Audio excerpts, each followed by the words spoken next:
1, massa 2, massa 3, dan seterusnya. Kemudian massa 1 berada di mana dia? X1. Demikian pula untuk kakak sumbu Y.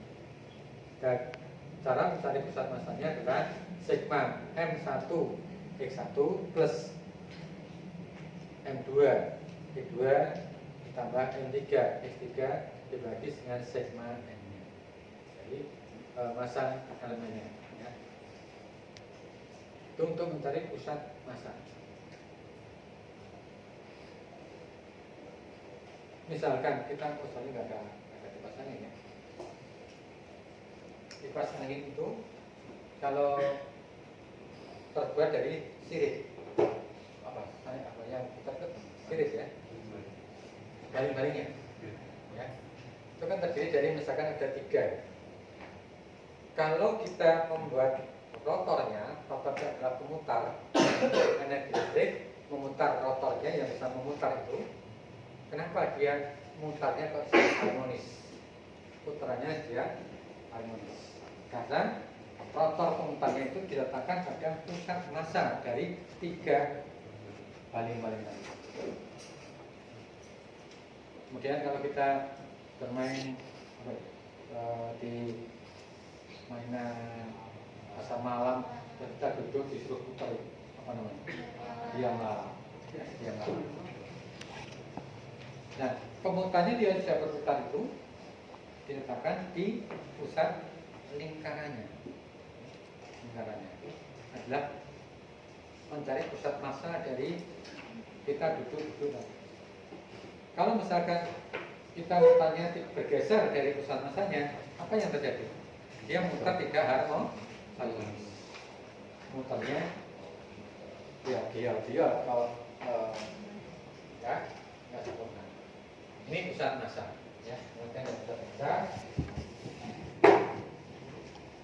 Kalau 3 dimensi berarti ada posisi adalah X, Y, dan Z. Z berarti ya massa I, ZI dibagi dengan sigma M. X, Y, Z itu adalah posisi dari masing-masing penyusun massa.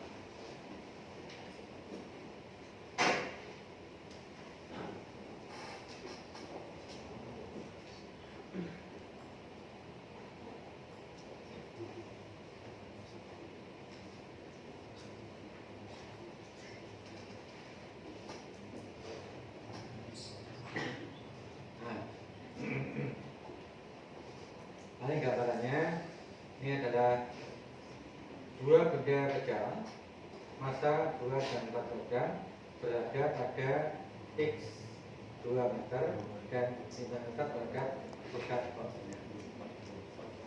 Tentukan pusat massa pada sistem 2 benda. Jadi massa satunya adalah 2, massa 2-nya 4 ya. X satunya posisi X-nya berapa? 2,0. Dan asumsi Y-nya adalah 0. X2 berapa? 5.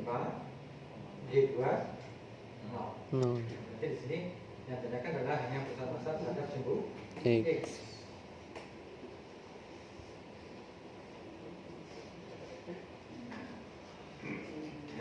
Jadi pusat massanya berada kalau hitung ya, hitung 4 meter dari titik 0.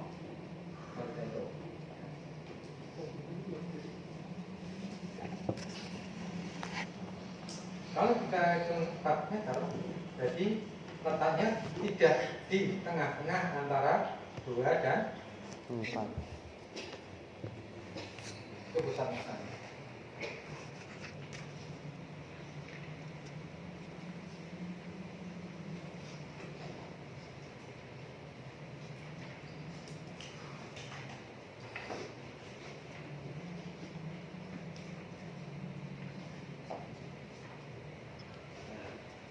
Kalau kita hitung gitu ya. Jadi walaupun ini adalah sederhana umpamanya, tetapi kalian tidak hanya berpikiran berbatas masa-masa ini. Tetapi kalian harus bisa memahami kapan atau suatu saat menemui problematika, ya. Kamu mencari